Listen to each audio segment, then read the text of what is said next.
Hello, my name is Marcus. I'm the compiler of a collection of therapy quotes entitled 1001 Windmills of the Mind, a collection of advanced self-help quotes taken from philosophical, the psychodynamic, or the psychoanalytic perspective, which long ago, as I understand, is referred to by some, perhaps many, as philosophical medicine and narrative medicine.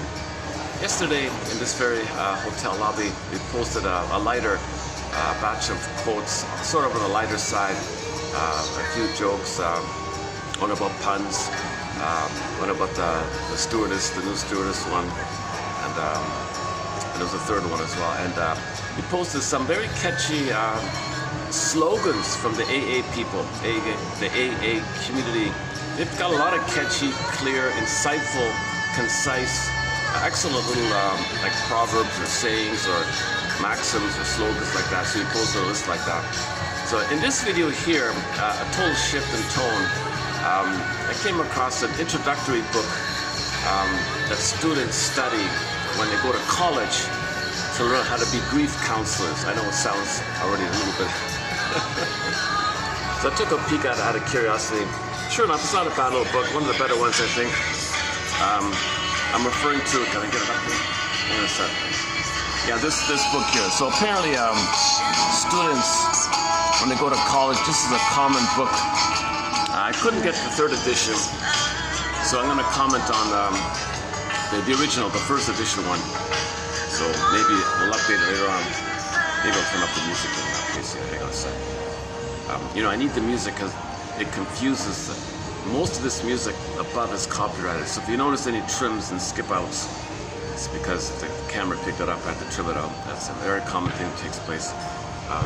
Maybe because it's awkward doing this in the hotel lobby, a lot of interruptions. Maybe this time around, my mood is a little subdued today. I'm going to forego the usual 45-minute to 1 hour introduction that I give about reptilian compulsion and psychic masochism and some of the heavier kind of topics. Karen Horney's theory about personalities moving towards against, or the passive-aggressive against, the sneak-around one. And then, dopamine for the chase and trigger the past, Alman Paul's theory, and some Janov's theory, and a little bit like attachment theory, Mahler's theory, Masterson, Grotstein, Ogden, a lot of great authors we discussed here. So this is also kind of on a lighter road. It's just, even though this is like an introductory, entry-level kind of material, it's never entry-level. I mean, this topic on complicated grief, aggravated grief, the derailment of the grief process, he calls it, a new phrase here, they call it ambiguous loss, ambiguous grief. So the thing is, this is common, this is a widespread issue. In normal, healthy development, if the baby gets a secure attachment style in his development, where he goes through a developmental process when he's born, no birth trauma, he connects with the mother and has a period of symbiosis, fusion, merging, undifferentiation, kind of like an egg, and he can blossom in soil and he can develop for 4 to 5 months. He's in a Unio Mystica, Participation Mystique, Gardevina, Shambhala, Shangri-La, that kind of thing. He needs this kind of fundamental, quote-unquote, psychological egg. He's biological born, we get that, but for his emotions to feel with him, like to be with him, to blossom with him, called the emerging self, the real self, the true self, the authentic self, feeling real alive, the ensoulment. You need this kind of core, authentic I. That's what we're dealing with here. So for that I to be a part of the person, instead of going flat, exiled, missing, frozen, where is it, going on with it, what happened, a pin in the collar, numbness. Okay, instead of that kind of thing, or encapsulated, a schizoid in a closet, or Snow White in a coma in a box and locked in a tower like Rapunzel, or disappears, or the earth opens up in its core and the Greek myth gets pulled down, the chasm numbed over the soul. What the hell? So we're there, but we feel empty or something like that. But we live to the extent that we have our I, and with the I is the radiance of our feelings, a wide range of feelings, needed feelings, appropriate feelings, sometimes called the golden ball. So in the fairy tale, golden ball goes down the well. So in trauma, the golden ball goes down. You can't grieve if the golden ball is down the well. The golden ball is your soul, your identity. You need the identity to say, I felt a loss, that was a loss. There's got to be an I there. natural response, some kind of grief process called mourning. So the grief is the pain, but when you express it, it's called the mourning. So that's the kind of a core issue. So a lot of babies are not getting this. Daycare, mother's got to work, all sorts of, for a variety of reasons. Our mother maybe is kind of caught up with her past, not emotionally available for the present. She's physically there, but not emotionally there. There's a whole long list of reasons why so many babies are not getting the fundamental start in life. They're cursed, jinxed, rough cards they're dealt with. They're getting a raw deal at the beginning, not their fault and all that. And the baby's got to cope with the raw deal, by suspending his feelings. So the pin goes on the collar, the emotional body goes flat, called flat affect. In ancient times, that was called athymolexia, no feelings for your words. Nowadays, alexithymia, no words for your feelings, either way. So there's a loss, you have no words. You can't even feel it. You don't have the words for the feelings, you don't have the feelings, so where are the words? This is called complicated grief. How do you admit a loss if you can't articulate it and you can't express it? It's this work of remembering, and that makes it so difficult. So how do you articulate it? You need words to help you remember. Reality, got to admit the reality there was a loss, but you need an I there. I felt the loss. Reality, there's got to be an I to admit the reality. But if there's no I, or the I is suspended, you can't admit the reality. You cannot mourn if you ignore reality, deny reality, and pretend it didn't happen. Now, then you're left with ambiguous loss. This one here, or complicated grief, etc. Okay, so and one complication is it can lead to the delayed onset of the grief. Like you deny the grief your whole life. In the midlife, all the built up, it kind of leaks out like that. And then you get a nervous breakdown, so on. There could be relational people. Okay. So, anyways, if anybody has a dysfunctional kind of personality pattern, chances are there's going to be complications to admit a loss. And if you don't admit a loss, okay, that means that there's a natural pain about a loss. You deny it. Has a snowballing effect, has a kindling effect. So when you get older, little things can trigger the bigger losses. You deny it, you get older, another little thing triggers and it snowballs. Little things, the kindling effect, snowballing effect. By the time you're older, it can be a curmudgeon. Little things sets, people get very irritable over little things. Doesn't make sense. Because little losses, something didn't go your way, a loss, I expected a loss, didn't get it. Whoa, it brings up all your lifelong raw feeling. It's a raw feeling that never got addressed, never got looked at, never got identified or something. Right? Okay, so we're talking about, I usually just use the phrase complicated grief, but today, in honor of this book here, we'll call it ambiguous loss. So it's not clear, is a loss, is it not loss? Ambiguous, a confused loss, is it coming back? I don't get it. That's ambiguous, that means it like that. One author says, all of the problems in the world are because we're not mourning. And the whole project of therapy is to help a person to mourn or feel safe so they can do so. Grief is healed when it's witnessed by a caring other. Ultimately, you do need a caring witness, and it's the presence of a caring witness who's present for you that allows that to happen. You can do so much on your own, but at some point you do need you need help like that. In most cases. Now, if a person has secure attachment style, they have what's called intuitive. What do you call it? Intuitive griever. Is it in here? Oh, I didn't have space for. Oh, it'll be the next one. Okay, yeah, I just saw intuitive griever. He means he has the intuition. I have a sense of self. That was a loss. I got it. That was a loss, and he mourns, and he's okay. So he's intuitive griever. That's because he has a sense to feel the need to identify the loss. So they call it intuitive griever. But not many people have the natural intuition to talk about the loss. Most people bury it. Next, okay, devaluation, didn't eat them anyways. Sour grapes, I did nothing wrong. They were no good. Good riddance. You deny, devalue, discount. Sour grapes is a common one. Or they're wrong. Or let's move on. No use crying over spilled milk. Just forget it. Move on. Because you usually get over it. There's a lot of handy slogans to push it down, repress, don't admit, because you need an identity. If you don't have your identity, you can't admit, so just push it down. But that's the complication. It leads to you're creating more pain. It can make people sick. It can make people it can add to their negative It can add to the dysfunctional.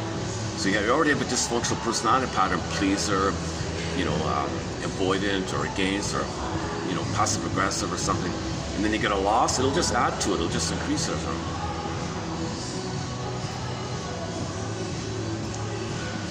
So back up a sec. So the baby needs secure attachments. The first 4 to 5 months is the so-called egg. Then he hatches out of the egg. So he begins to separate and individuate from the mother. So from 4 to 5 months to 18 months, he's still in the world's oyster phase, and then from 18 months to age 4, roughly, he's curious and trial and error about what's unique about him, called individuation, famously known as the separation individuation phase. Okay, Margaret Mahler is still the best model out there, back from the 50s or 60s. So baby is one called fusion, merging, non-differentiated, symbiotic. Mother functions as self-object for the baby, the symbiotic object for the baby. This kind of blissful oneness, unio mystica, participation mystique. Okay, no time, bliss floating. He's a happy camper. He needs time to develop right now, right? So things are still percolating in his body like that. So that percolating in his body, that budding beauty, that he needs the soil of the safety in that relationship, that egg, so it can do like that. That it can follow natural's course. But if that egg is crashed and he's prematurely ejected out of the mother-infant dual unity, he's prematurely ejected out of the egg. That can happen at birth. Okay, there's your problem. Now your beingness needed for mourning, needed for grieving, is put on hold. Stunned development, arrested development. Okay, this can lead to a dysfunctional feeling system. Arrested development. Sorry. I guess I'm a little distracted if I do it this way here.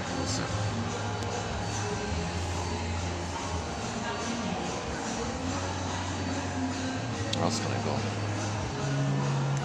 Let's see. Let me check my preferred spot.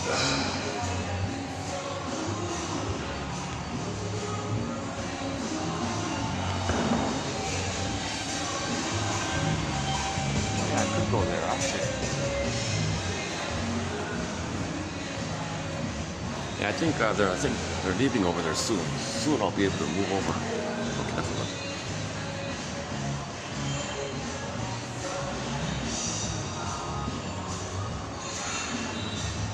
Where are we here? So all the videos address ultimately the issue of getting your identity back so you can mourn and be in the present. So when there's arrested development in your feeling self, you didn't go to development for its pain, so you repeat. The pain makes you recreate new versions, new additions, recreations, reenactments of the past, hoping to get that attachment. It doesn't work. The present's not the past, but the unconscious doesn't know time.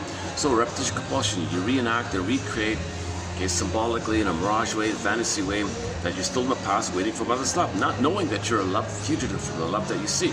Mother hurt you, but you don't remember. No hippocampus. Baby's in pain, reach for mother. Not knowing mother hurt him, just reach for mother. After the critical wiring time is, you reach for symbols of mother, it doesn't work. So now you're dysfunctional because you're constantly recreating the past, hoping for better past. All dysfunction, all repetition, compulsion, all symbolic acting, all transference, reenactments, okay, negative magic gestures, anything dysfunctional, anything self-defeating, oral fixation, smoking, drinking, promiscuity, anything kind of like negative personalities, and so on. Okay, it's all in reference to.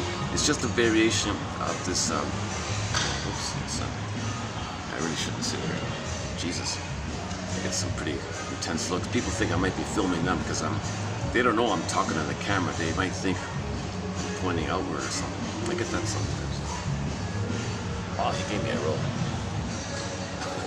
So are you still looking at me? Are you filming me? That's why I want to move here. Let's see.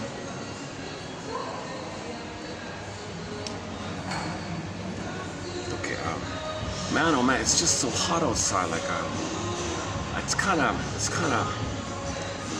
like last year. The heat index was just under the 40. It was okay. I can manage it.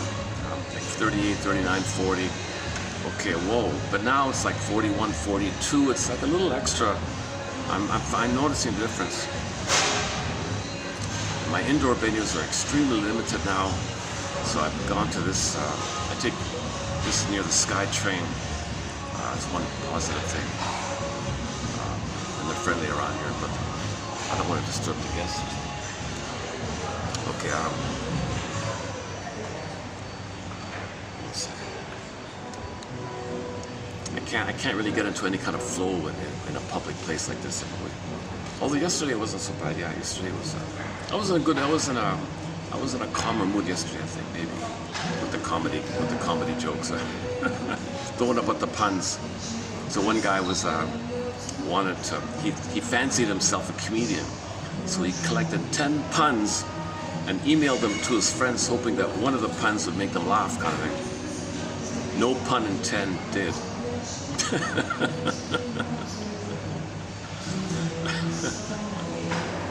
And then we did one about the guy who's quitting drinking. That one there, the drinking one, and the airline, the stewardess one.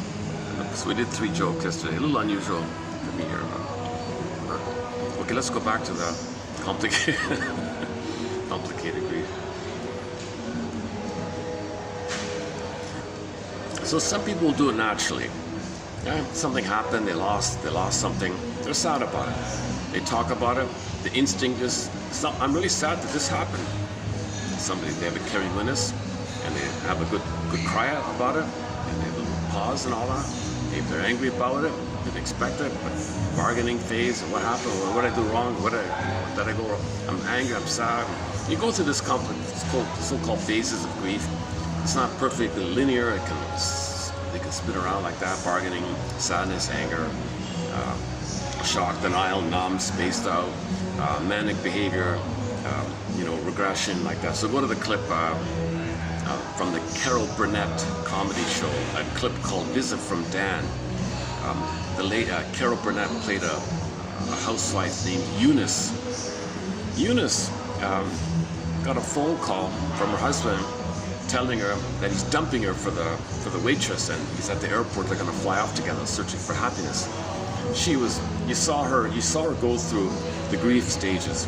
First, she was a space cadet. She was like stunned, like she's just floating. Like, where is she? Like she's just drifting. Like she's just walking across the room in a dazed kind of state. Oh my God! Like, it's too much to take in. She spaced out a little bit. So her unconscious knows how to walk, so she can walk. She's walking to the couch, so she can crawl up in the fetal position. She regressed and was crying like that. And then another activity was, okay, let's laugh it off. She said, let's make jokes about it. Yeah, no, let's just. So she became manic. Wanted to clean the house manically, just washing.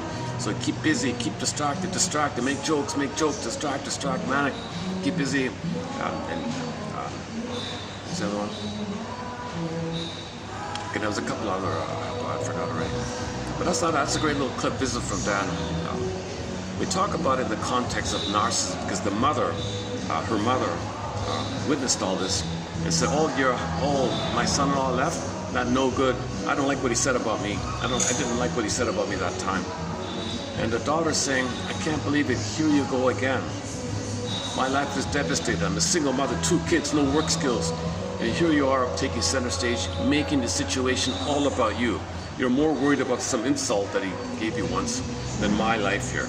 So, because the mother had a pattern of being always twisting everything to make it about her. She was the star, all the light had to be on her. It was all about her. Look at her, she's right. So in the context of narcissism, that's a very good clip. But that's just a sidebar. It's also a good clip for this topic here. A Visit from Dan, about 20-minute clip. Okay, so if a person does have a secure development in their stage, in their early development, and they feel real and alive, they're in the present, they have mutuality with people, the relationship is companionate love. So thou to thou, person to person, they can make eye statements. They can share authentically what's going on with them. The other person can do the same thing, and you both grow and you blossom in a relationship under an umbrella. You can have mutuality, really. Not using somebody to play a role from your past and try to get from somebody to the present, from your parent in the past. You're not in this battle like that. So you have mutuality. And when the authentic self is there, when psychological birth is there, all sorts of capacity. I feel sad, there's an I there. Joy, blue jay of happiness. I express what's unique about me, and then there's a pleasant feeling called the bluebird of happiness within Shirley Temple, right? And then because of the intimacy, you have a need to share. You can make I statements. When that happened, you know, I felt this, I share with you or something. And what do you think about it? How are you? How are you with my sharing? You can be vulnerable. You're okay to be vulnerable because there's an I there to do so. So you share each other's vulnerability and you help each other like that. So you can do what's called companionship love. If there's a mistake, well, you have the ethics, morality, and feeling, and empathy. Oh my God, when I did that, and you specify specifically the things you did that you feel badly about, you share all that. I said that, I feel badly about it, and you acknowledge the effects your behavior had on the other person. There's your empathy side, and it had this effect on you, and I feel bad about all this. I'm really sorry, you feel awful like that. You can apologize because it's an I to do so. There's a natural conscience and morality and ethics like that. So if there's a loss, I felt the loss. There's either to do so. And there's a whole long list of capacities of the real self, okay, expressing what's unique about you. That's meaning and pleasure, path with heart, okay, apology, empathy, and so on down the line. So if that's missing, if that kind of I is missing, okay, you got a swoon covering it called endorphins, numb, like over the chasm. You're frozen in the past, in your feeling self. Yes, the rest of you develops. Yes, you get 10 PhDs, 10 weight building awards. Yes, you're physically, chronologically, intellectually, but in the feeling area, identity and feeling, existential, called embodiment and soulment. Your home within, that's what we're looking for. That's what we're looking for. We had it budding, frozen, and we want to get it back. When you do get it back, that's the rebirth motif. That's the virgin birth, get it back. So we had it was budding, frozen, midlife, okay? Identify the script, admit the trauma took place, do the mourning process, it comes back. That's the rebirth. When it comes back, and you feel again, love again, or now you know what love is coming. You knew it, but you didn't have the chance to know it, but you had the ability, but it was just budding. Now you can, now it blossoms, that's the rebirth motif. Like that. Then you can mourn. So we talk about the Twilight Zone, Gabe's story. You gotta face the traumatic script.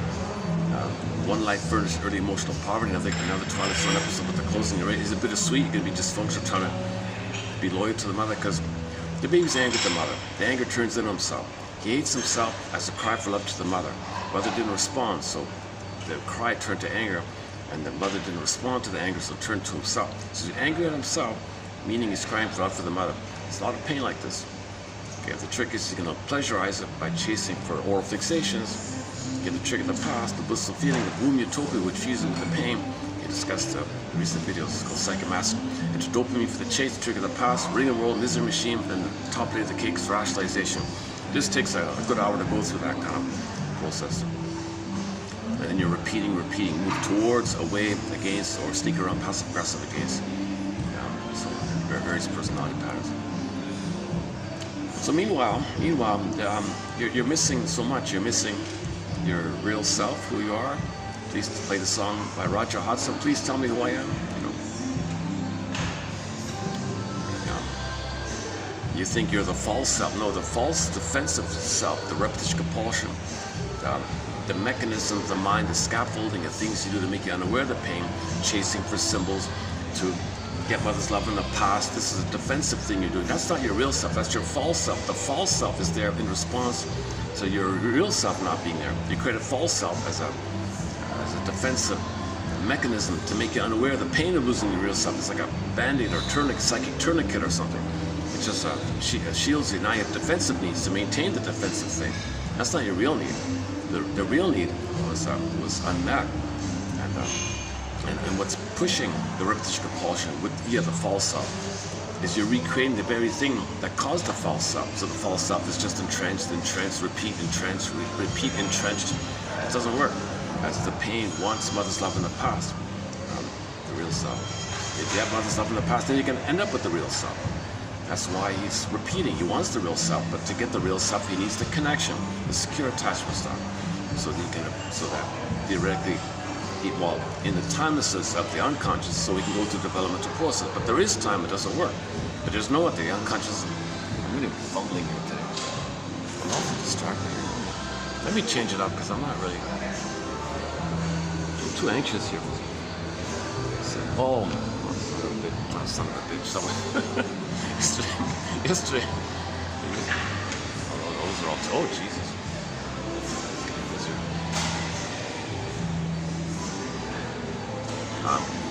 I used that word for the first time yesterday because in the AA slogans, one of them was an acronym called SOBER. Son of a bitch.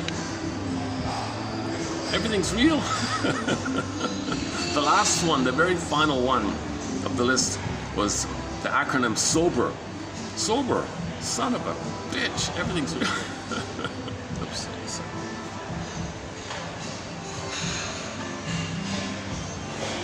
Jesus. Where else can I go? Oh, goodness.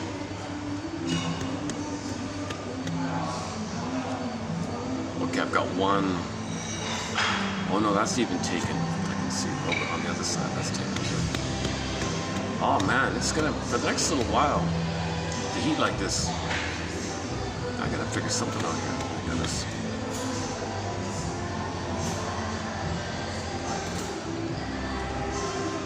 I'm considering shifting things a bit to do these at night, because at night, this place, a little later at night, this place is mellower, ironically. It's kind of quiet here at night. So I might do it at night, I'm not sure. Okay, enough about my logistics here. It's ambiguous thoughts here. Let me do this. Let me just take a little musical break. I think the caffeine's kicked in, plus the environment, so. Well, let's play one of our songs on this topic of grief is a song called 100 Tears Away by the singer Vonda Shepard. There's two versions of it. Let me play the more mellower one. Yeah, there's two. There's like a more upbeat one. Okay, here's from the Ally McBeal show, right? 100 Tears Away. Okay, let's take a 3-minute break here. Yeah, so the key line in there is all the joy for which you pray, all the happiness you want, it's 100 tears away. That's the message of the Disney film, Inside Out. So Joy ran the console, right? Trying to demand everything in a romantic way. The lesson was she had to step aside. Hey, sadness, you run the console. Who, me? Yeah, you. After the sadness, then the joy can come back. It's okay. Yes.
Somewhere you call home. Yeah. There's a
titled The Radical Light. That's, both versions are good, yeah. Okay, where are we here?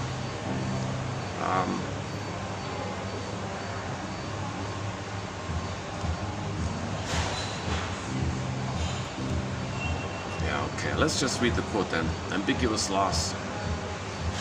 So, according to this college textbook, ambiguous loss. It's a loss, whatever the loss is. It could be a pet, it could be a spouse, it could be a job, any dream, a friendship, anything, whatever the loss is. It's a loss that remains unclear to you, i.e. it has no real closure and no understanding of its status kind of thing. It's ambiguous, no closure.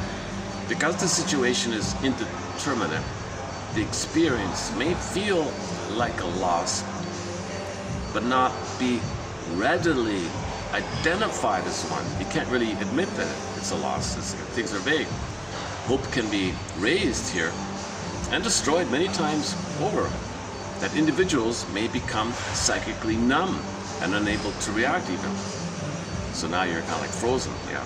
Because of ongoing confusion about the loss, there are frequent conflicting thoughts and emotions, such as dread and then relief, hope and then hopelessness, wanting to take action and then profound paralysis. So people are often quote unquote frozen in place in their reactions. So if you're experiencing this kind of ambiguous loss, you're kind of like, what do you do? You know, so you're kind of frozen, right? In their reactions, unable to move forward their lives sometimes. There are no specific clear-cut rituals here. There are no associated rituals and very little validation of the loss. Yeah, think about a divorce. Is there any ritual? Like you don't go to a funeral, right? The marriage ended as a funeral. Like you don't do anything. You don't have any kind of ritual. See, indigenous people were always having rituals for everything. So they would go through a ritual, admit them, something. So if there's no clear cut, oh, maybe they'll come back, I'm not sure, should I wait? Maybe it's a mistake, or, it's an ambiguous loss. Versus an actual death, then there's a ritual, right? There's a funeral. There's a very clear cut process. You get a certificate of death, right? And the funeral process, you see the body and things like that. So it's different like that, right? If there's a clear cut loss like that. But if it's just a divorce or some broken friendship or something, or broken other things. Okay, because there's still hope, because there's still some kind of hope that things may return to the way it used to be. But there is no indication of how long that may take or whether it'll ever happen. Because of the ambiguity, people tend to withdraw. Because of the ambiguity, people tend to withdraw instead of offer support because they don't know how to respond. Okay, so other people around you are going to leave you alone because they don't know what to say. No one knows what to do, so they kind of avoid you. Okay, so that's in relation to complicated grief when things aren't clear.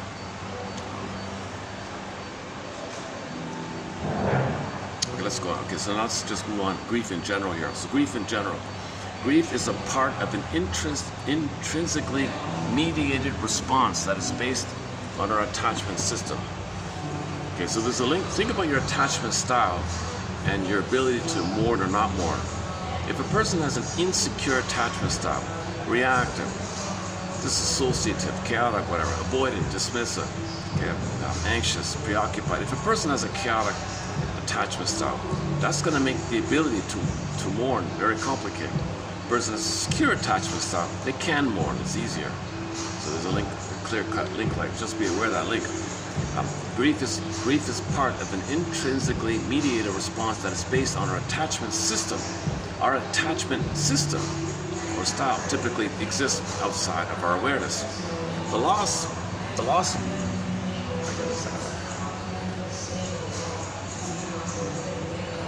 This entire complex has one fly that's hovering around me. I'm still sweating. battling this one little.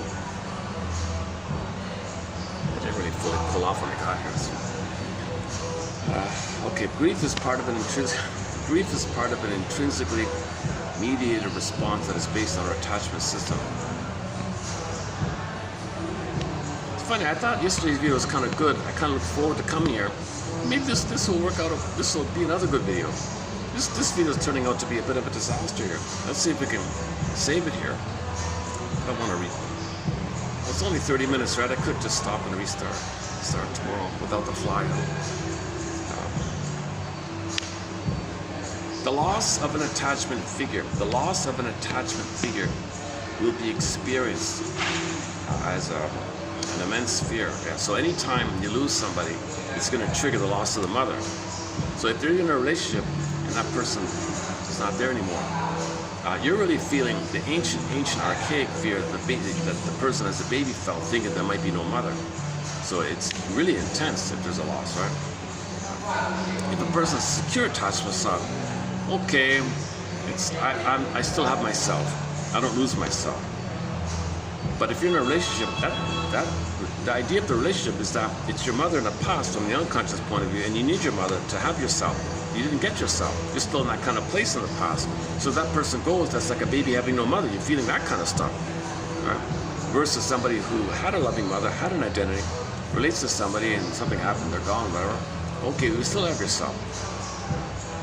So it's much easier to admit a loss if you have your authentic identity.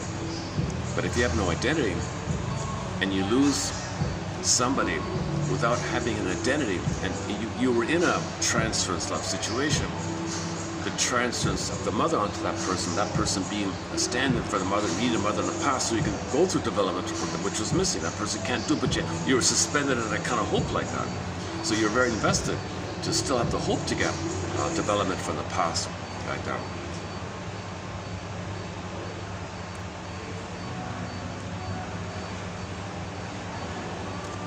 Okay, so a lot of people have their various models of the grief process.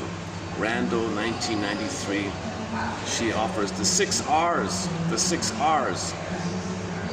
of bereavement. Okay, if there's an act, okay, bereavement, so if there's like a death in the family or something. Okay, recognize the loss. 6 R's, right? So recognize the loss. React to what happened. Allow yourself to react to what happened. Recollect and review memories associated with the loss. So grief, mourning is more about remembering, not forgetting. When you remember, then you can quote unquote forget. You don't. So if you just only want to forget, it doesn't work. You have to remember. Mourning is about remembering. That's why people tell stories about loss.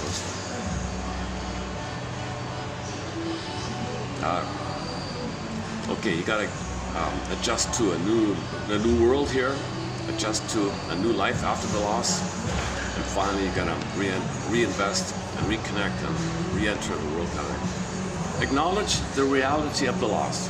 Acknowledge the reality of the loss. The mourner needs to cease. Where's this? Why do I feel like it's like a fly? My goodness, that's the most stubborn fly I've ever had in my life. It's gone in a minute or something. Yeah, one of our companion is a monitor lizard, stray cats, heron, loons, blue jays, flies, bumblebees, crows and ravens, mosquitoes. Oh my goodness. Maybe there's something around. Well, it's gotta be me. I'm still a little sweaty. Acknowledge the reality of the loss.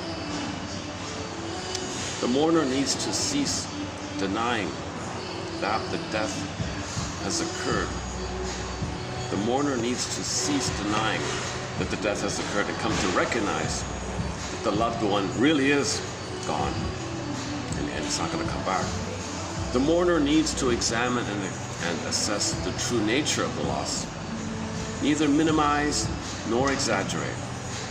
Process the pain of grief Sadness, despondency, anger, fatigue, and distress are all normal responses to the death of a loved one. People should be encouraged to experience these feelings in appropriate and supported ways so that they do not carry them throughout their lives. So that's the albatross. You're carrying the albatross, this weight around your neck, this albatross, because you never admitted that you're carrying this weight. Or the ghost is following you or stuff like that, right? Or the ghost inside is haunting you or something. You feel haunted or something.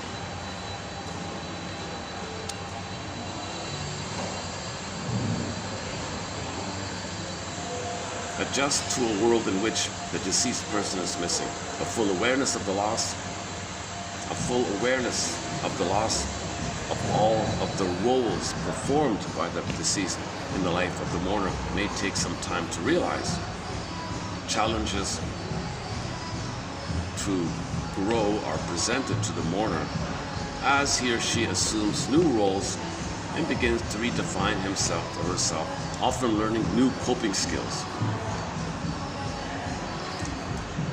So you're gonna, so whatever the partner did, maybe you gotta start doing it kind of. To find an enduring, the next part here, to find an enduring connection with the deceased. So you don't have to, so how do you live your life but still feel connected to them, knowing that they're gone, but still have an appreciation of them, some gratitude about it, but you don't have to, you're not being disloyal if you're gonna love again. You're not betraying them or being disloyal to them. So, but you can still have a connection of gratitude with them and still live your life like that. So how do you balance that, right? To find an enduring connection with the deceased in the midst of embarking on a new life. It's important for the bereaved individual to find an appropriate place for the deceased person to occupy in a spiritual or non-tangible sense. This task involves creating and sustaining an appropriate relationship with the deceased based on an ongoing emotional connection and memory so that the person will never be wholly lost to them. You're not supposed to just pretend they never existed or something, but you're not supposed to feel like you're going to be guilty that you're betraying them or something. Okay, next part here. The phrase, we're all in it together. Okay, the phrase, quote, we're all in this together, unquote, may sound familiar, but it does actually speak to the deeper reality that we all experience. Everybody experiences losses as we go through life, and nobody's immune to the pain around us. Within the boundary of a working therapy relationship, for example, counselors must be able to work from a framework that emphasizes bearing witness to the experience of another human being rather than adopting the role of authority over the person's experiences. Yeah, so we've seen this, many quotes have addressed this. Grief is healed when it's witnessed by a caring other. You need a witness, bearing witness. This is very hard. People, when I look myself, no one can do it. They run. I need something, even, you phone around, I want someone to talk to them. They can't do it. They just, there's a real phobia, a real affect phobia, grief phobia, mourning phobia. Get over, play the song, get over, all the usual cliche. We're bombarded and brainwashed with endless slogans. Don't feel, don't talk about it. It's over, get over it, just move on, forget it. There's a real phobia. I had a hard time. I've never found. I tried when I could for a while. It's like, oh my God, I'm getting like, there's the counselor might be triggered. Like they never process. They feel very raw, so they can't do it. Oh my God, you're worse than you're worse off than I am. So, within the boundary of a professional relationship, grief counselors must be able to work from a framework that emphasizes bearing witness. Can they be in your presence and know what you're going through, have a compassion and feeling about what you're going through. Don't lose them. They don't lose themselves, but they're present with you. They're there with you, and they're doing both. They're in two worlds. They're in your world and they're in their world. They don't lose themselves, and they can handle the two, and you feel the connection of their. It is our ability to acknowledge this pain and suffering, bear witness to it without running away. Yeah. So you tell your friend, they run, I gotta go, I'm busy now, I gotta do the dishes. And offer ourselves as instruments to relieve this suffering that forms the foundation of healing during these very difficult times. So the crux of healing is this presence of another human being who has empathy for you like that. Loss and pain are part of life, not experiences to be suppressed and hidden away because they highlight our vulnerability. Oh, I can't be vulnerable.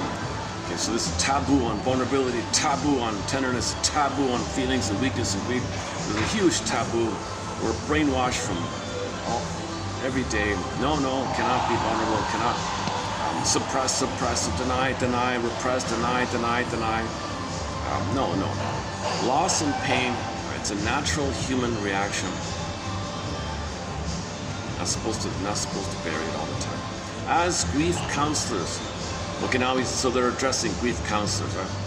As grief counselors, you will regularly be reminded of the commonality of human frailty, vulnerability, and fragility we all share. We're all in this together. We're all human. Okay, next part here. Okay, I'm a little confused about this next one here, but including here, she's got a thing called, they have a thing called disenfranchised grief. Disenfranchised grief refers to situations in which the loss is not recognized as valid. The griever feels like he doesn't have the right to mourn or something. The grief response of the person falls outside of social norms, in which the loss itself has maybe some kind of stigma attached to it. So this is a variation of the complicated grief where society says, it's just a dog. Why are you upset about a dog? You get another dog. There's a pet shop. We'll go to the pet shop and you pick out another dog. But I love this dog. I love Rover. Yeah, well, there's lots of, you're telling the kid he's becoming disenfranchised. You're telling the kid it's not valid to mourn Rover because there's 10 more Rovers down the road or something. So maybe it's like that. Okay, next one, empathy. Okay, just a definition of terms here. Empathy involves the counselor intentionally moving into the client's frame of reference. Their shoes, walk a mile in their shoes, attempting to experience how things seem and feel to the client, trying to experience the world as the client does, while at the same time maintaining the awareness that this frame of reference and experience is of the client and not of the counselor. Now, dear counselor, if you have any unresolved issues or raw, quote-unquote, raw grief issues, be aware that you are very likely to be triggered by working with grieving clients. If you have not worked through some of your own loss experiences, chances are that you will inadvertently shut your client down emotionally to protect yourself. Or you may even, quote unquote, need your client in order to complete your grief work. Okay, this is so that's why all these counselors with PhDs in psychology, most of them are narcissists. They want the money to be fed. They're important. People come to them, give them money. They look like they're center stage. They know it all. They can't. They're just using the opportunity to exploit your vulnerability, and they're psychopathic. They just take advantage and they cannot, you cannot mourn with the, if somebody's a narcissist and they've never mourned anything, they're not going to be a character. They'll shut it down. They may put on a shingle. Oh yes, I'm a grief counselor, but have you ever done it? They're probably lying. They're probably lying if they say so. So the basic 101 rule to be a counselor is you've gone through this, you've done this with somebody. Then you can hang up a shingle or something. But most people, but there's the dilemma. Schools don't teach this. High schools, it's taboo. Just watch all these negative. They bog you down with these gruesome, gloomy stories and novels. There's no. Everybody who graduates high school should have gone through some kind of a self-introspection, self-awareness. Ideally, they should all be counselors. Everybody who graduates high school is, in effect, has empathy, or something, I don't know. At least give the students the comic psychoanalysis. At the very least, give students the comic psychoanalysis. The comic ran for 1 year, 4 issues, reissued in the year 2000 by Dark Horse Publishing, available hardback and digital. It's the best 101 of what we're talking about. Grieving, family systems theory, repetition compulsion, separation anxiety, self-fulfilling prophecy, idea of the Don Juan syndrome, the mother complex, the bully one, and some other points. The family systems theory, scapegoating's in there, jam-packed with insights. It's a great introduction to self-awareness, the comic psychoanalysis.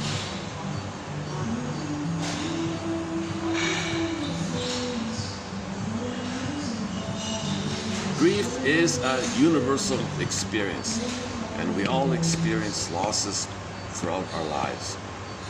In conclusion, much of grief counseling involves bearing witness to your client's story of loss.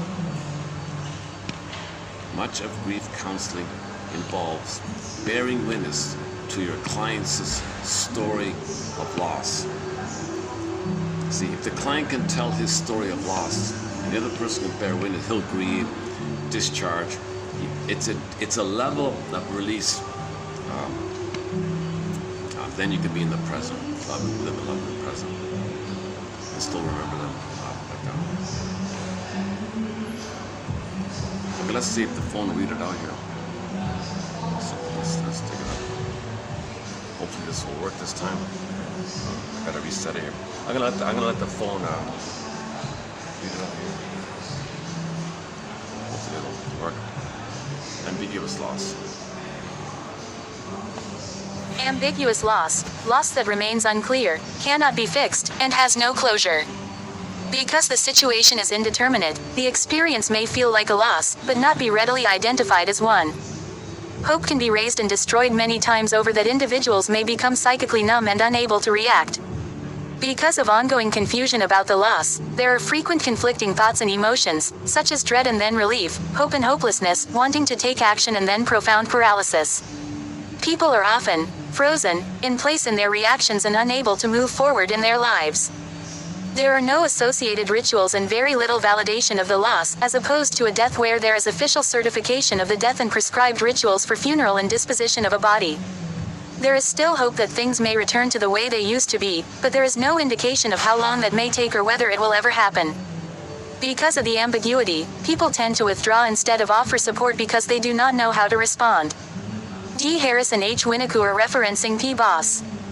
Grief is part of an instinctually mediated response that is based on our attachment system. Our attachment system typically exists outside of our conscious awareness. The loss of an attachment figure will be experienced as a threat to most individuals. An attachment relationship is one that is significant, but the attachment bond itself is not necessarily dependent on the quality of the relationship. Infants form attachments to mothers who are not attentive. Rondo, 1993, put forth her description of the process of the 6 R's of bereavement as A. Recognize the loss, B. React to what has happened, C. Recollect and review memories associated with the loss, D. Relinquish the world as it once was, E. Readjust to life after the loss, and F. Reinvest and re-enter the world. Acknowledge the reality of the loss. The mourner needs to cease denying that the death has occurred and come to recognize that the loved person is truly dead and that cannot return to life. The mourner needs to examine and assess the true nature of the loss and neither minimize nor exaggerate it. Process the pain of grief. Sadness, despondency, anger, fatigue, and distress are all normal responses to the death of a loved person. People should be encouraged to experience these feelings in appropriate and supported ways, so that they do not carry them throughout their lives. Adjust to a world in which the deceased person is missing. A full awareness of the loss of all of the roles performed by the deceased in the life of the mourner may take some time to realize. Challenges to grow are presented to the mourner as he or she assumes new roles and begins to redefine himself or herself, often by learning new coping skills. To find an enduring connection with the deceased in the midst of embarking on a new life.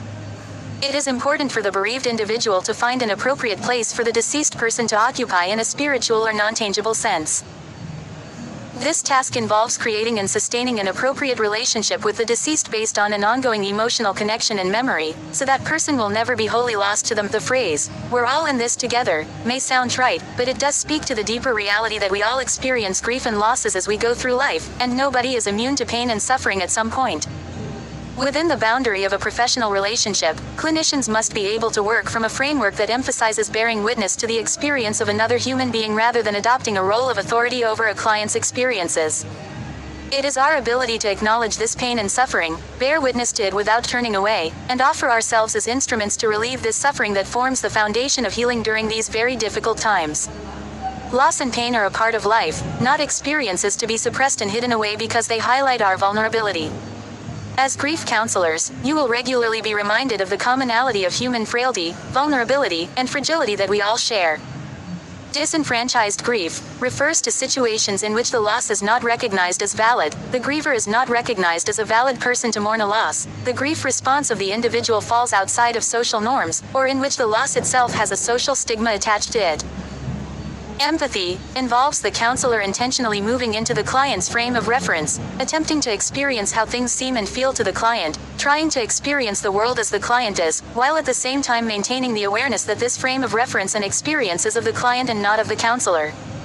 If you have any unresolved or raw grief issues, be aware that you are very likely to be triggered by working with grieving clients.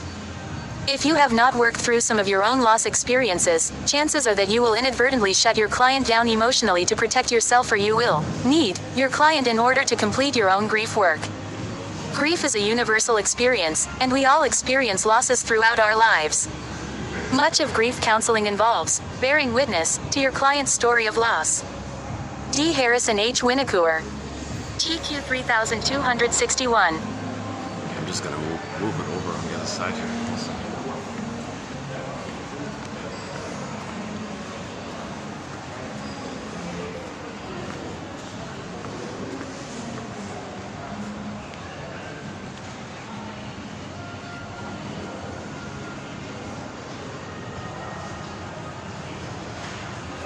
Hopefully, is it okay here? No light? It's always so getting lighting here. It's been a constant struggle getting lighting. Oh, okay. Is that okay?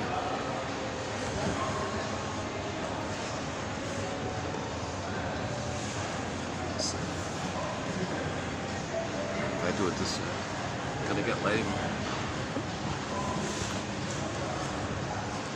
Just in front of the front desk there. How are we doing? How are we doing with this quote here? You know, it's okay. It's okay. I allow myself a feeling of okayness if I really have a disaster of a video like today. Most of the videos have been pretty fun and informative, and even within my usual sort of anxiety status. I have not been analyzed. I'm not a shrink professor, nothing like that. I never studied psychology, anything.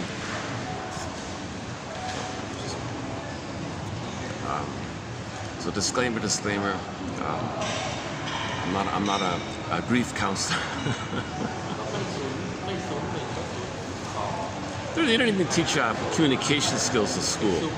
There's no like real authentic communication. How to communicate. They don't even teach you how to make open-ended questions. They didn't teach you like a closed question versus an open-ended question. Like you want an open-ended question. You know, like what led you to that, or how.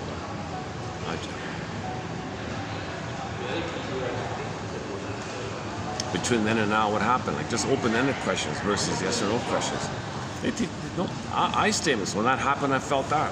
They don't teach you anything. It's really pitiful. At least the system I went through. Okay, so yeah. Okay, so I'll just leave it there then. Ambiguous loss.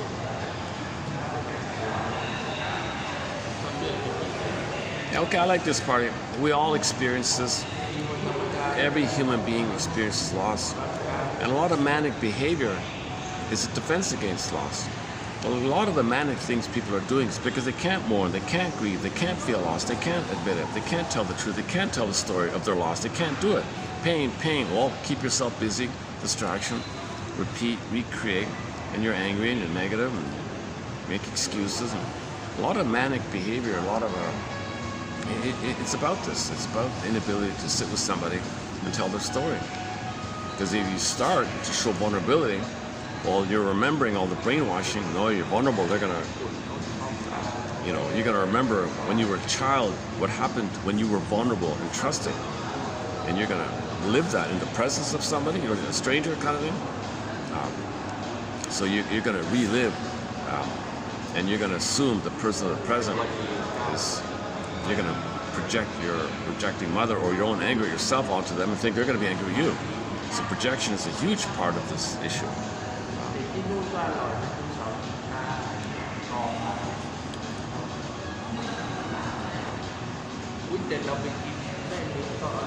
Paul C. Hollinger's book is that every baby shows the same emotions. Every baby around the world, all over the place.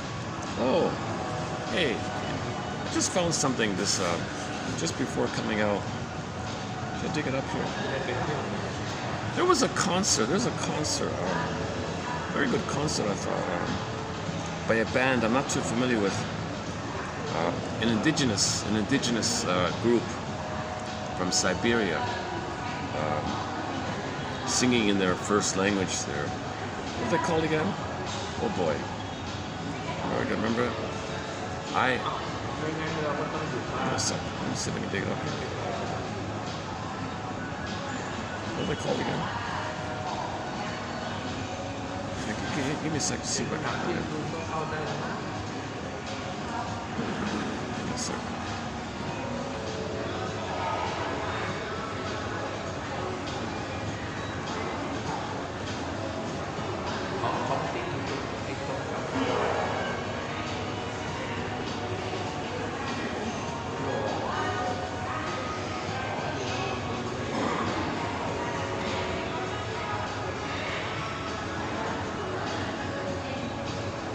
O.T. Ken. Hang on, okay. O.T. Hang on here. O.T. Ken.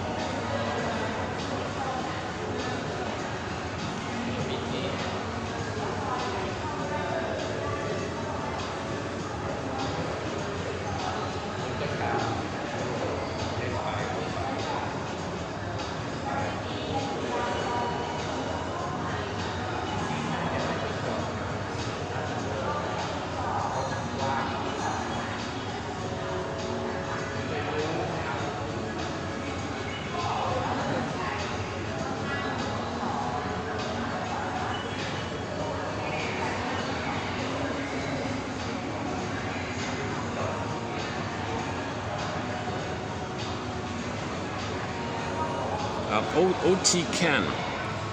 O-T-Y-K-E. I'm not sure how you pronounce it. This is a band. Yes, sir. Oh, let's wait for the ads to pass. Maybe I can go. Let me go outside to play it. Yeah, let's go outside. Yes, sir.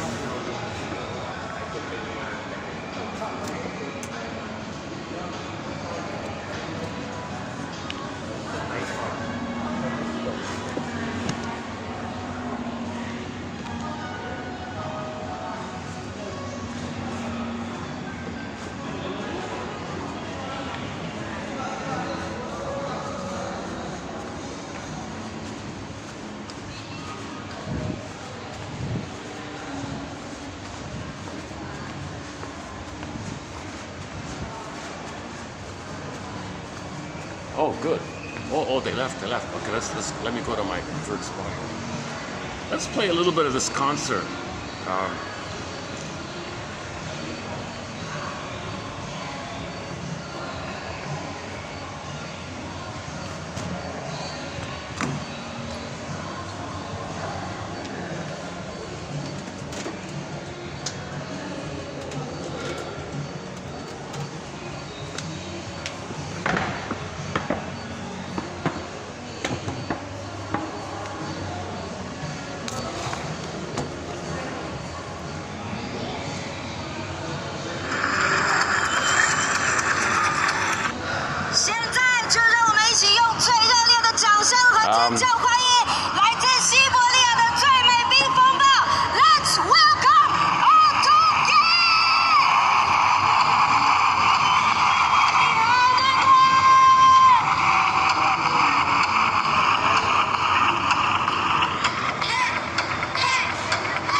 Some Siberian rock and roll.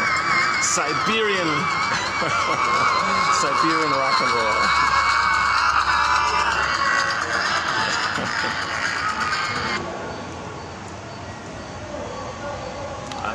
Let's try another song. It's just I haven't seen the whole concert. Let's just try. Let's just. Peace boat. Oh, Around the world hang on. cruise. Oh, Jesus Early Christ. summer in Northern Europe. Hang A on, fairy tale world is waiting for you.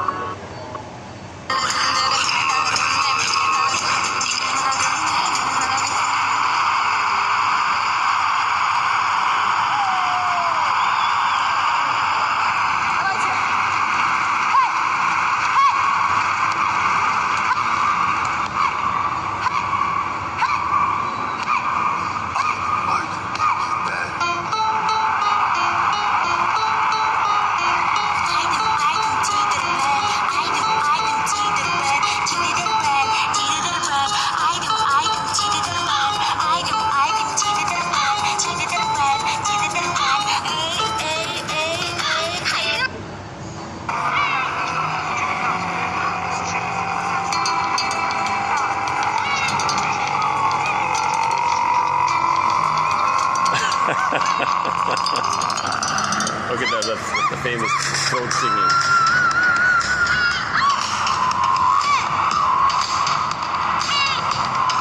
They're very energetic, fun kind of a concert.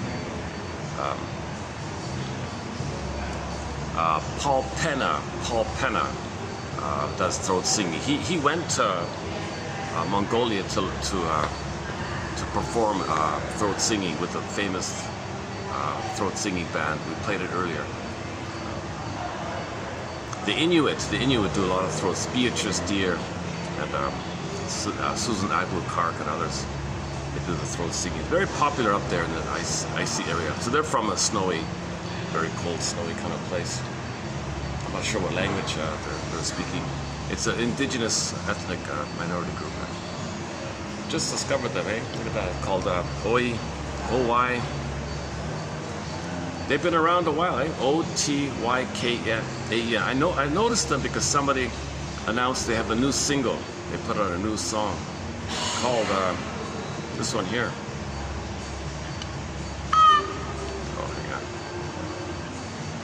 Oh, hang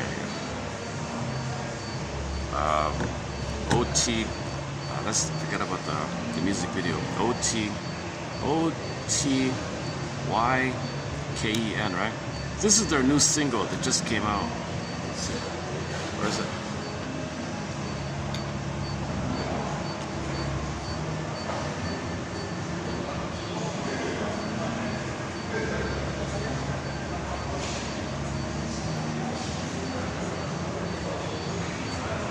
I can see it here. Oh, hang on.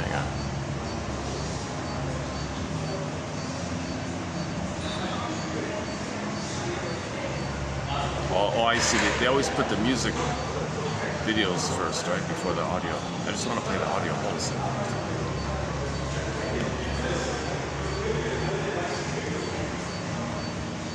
Audio.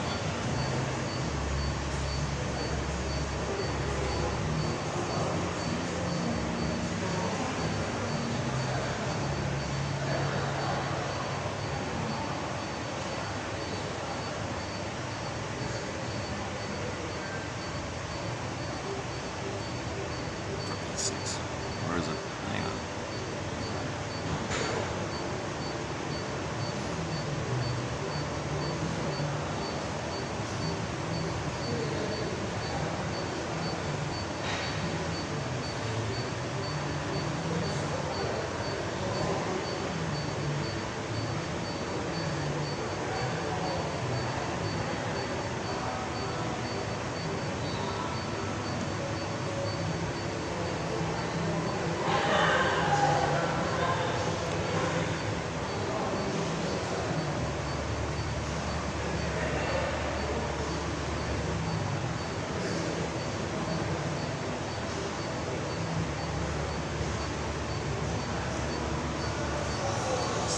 Showing up for some reason.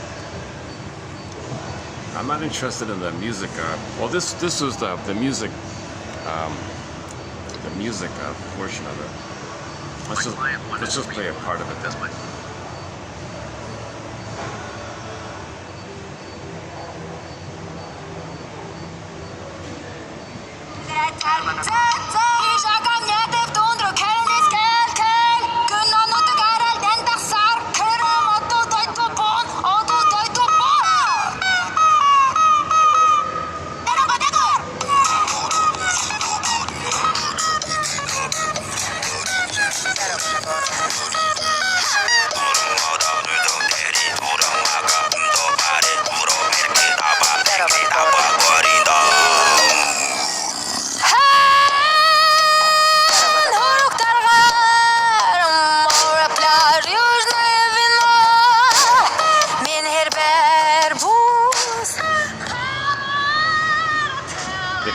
They overdid it with the honking. That's my only complaint. Otherwise, it's a good song. Okay, so we'll look into this band in the future. Check it out. Okay, I'm kind of lingering here.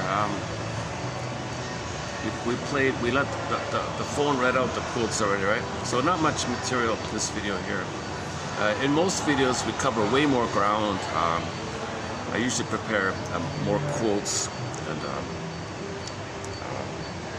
this time around it's very light. Just this one here from the counseling book, Ambiguous Loss. What else? Did we miss anything?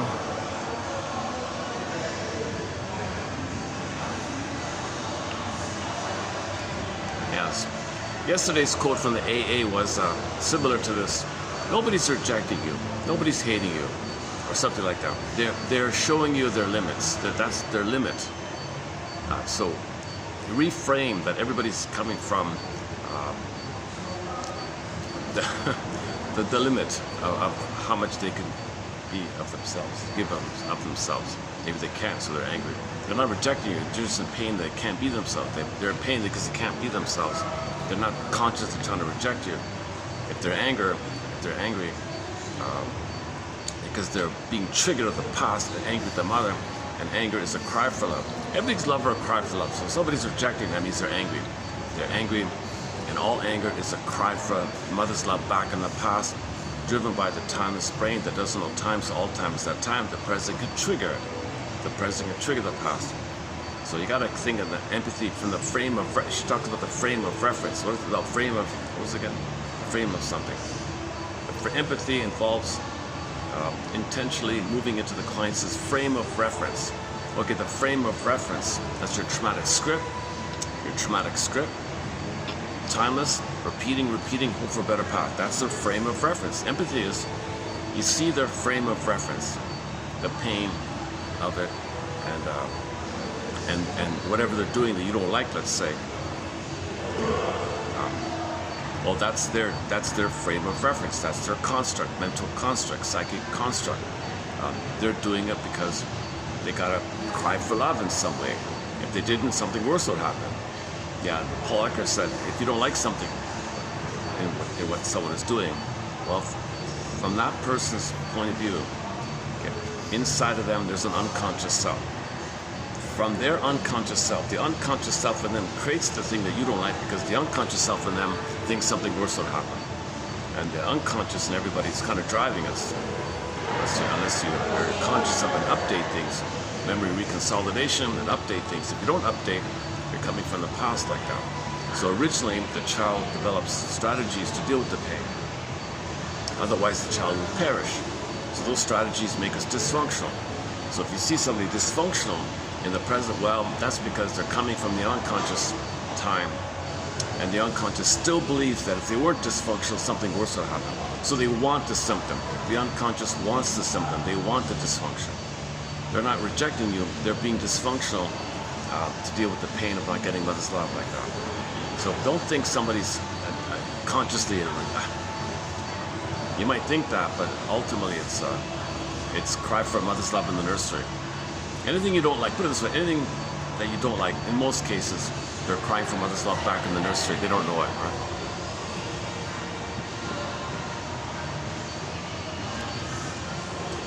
Yeah, I really miscalculated today. My goodness. I thought yesterday's video was kind of fun. It worked out okay. Today's, you can never do that, right? You gotta be kind of like, how do you put it? more in touch with their feelings of reality. Things have changed.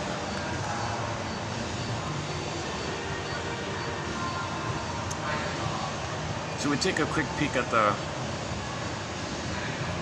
60 or 3260? Oh yeah, these are the AA ones.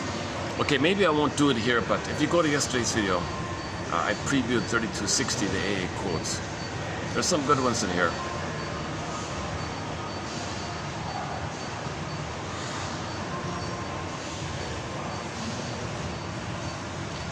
About projection.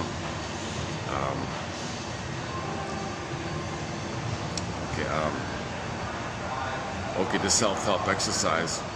There's a self-help exercise as well. And, oh, the acronym FINE. How are you doing? Oh, I'm fine. Really? Yes, I'm fine. I'm frustrated, insecure, neurotic, emotional.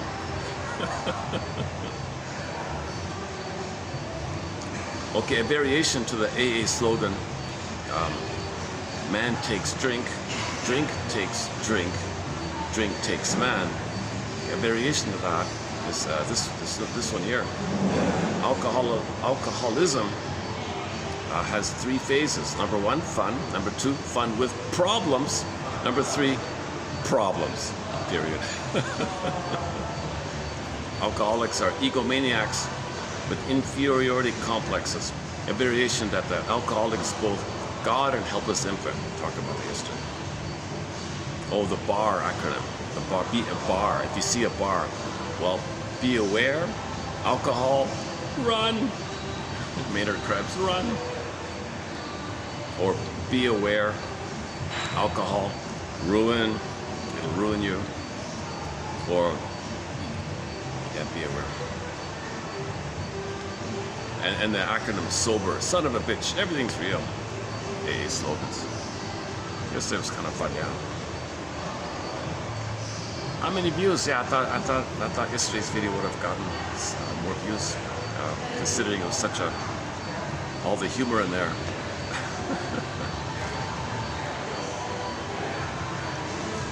Okay, I'm gonna maybe when I get to 32, what I'm gonna do is when I actually get to, so this was a preview run, right? So when I get to 3262, like proper, I'll be more careful and deliver more smoothly.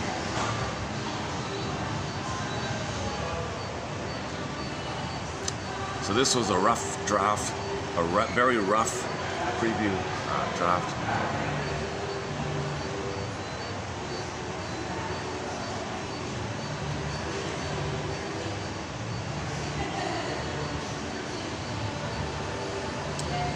Nice to have the flowers here. Oh, Paper Roses. Oh, we played the song Paper Roses recently.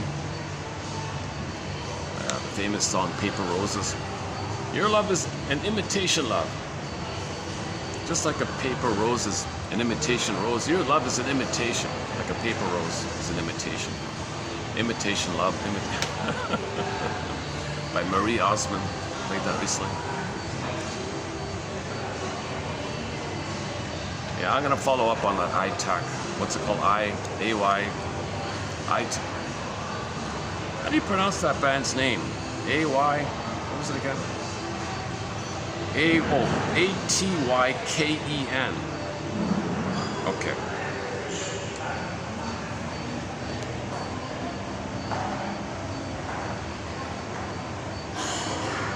Okay, Atiken. Is that right? Atiken.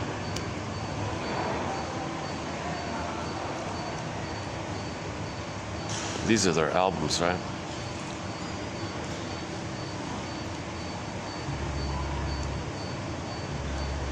They got a bunch of singles, yeah. Psyche. Oh, they got a song called Psyche. Oh, let's check this one. They got a song. They have a song called Psyche. Oh, let's try this. They have a song called Psyche. No kidding. Let's try this one. It's probably gonna be an ad. Hang on. Wait for the ad. Hold on. Hold on. Baby, do you want to know one of the biggest mistakes that I see singers make? They choose songs that are not right for their...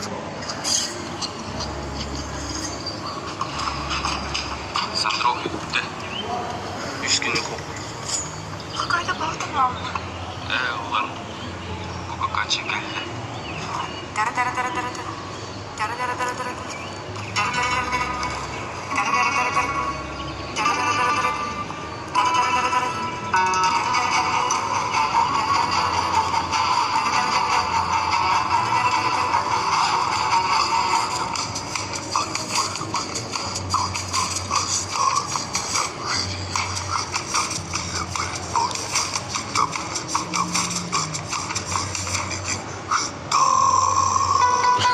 Give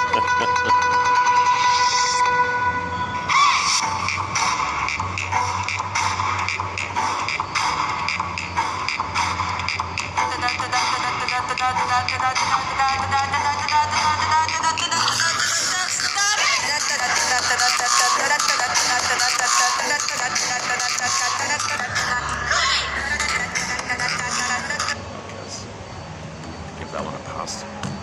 They see they're trying very.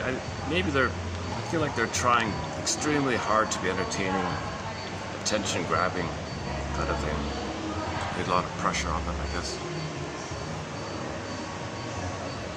All right, Psyche, yeah. Soul, read Soul.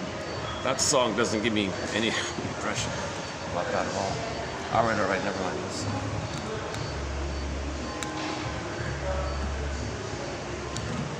Okay, let me play the other version of Vonda Shepard's 100 Tears Away. I think I have to use YouTube for that. Hold a sec. Let me go to YouTube.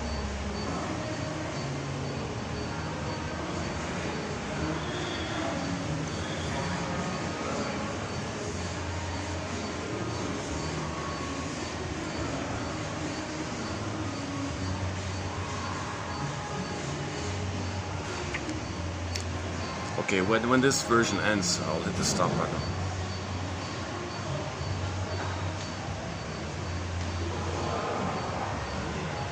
Is that the right one? Hold a sec. Wait a second, wait a second. Oh, no, it's the same one. Where's the other one? Hang on here. Piano Lounge, is that the one? All right. When this ends, I'll hit the stop button. I won't be posting any shorts. This is too painful. This will be too painful to watch back. I really should just delete this video. It's one of my.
just 100 tears. Whatever it is that'll make me feel good.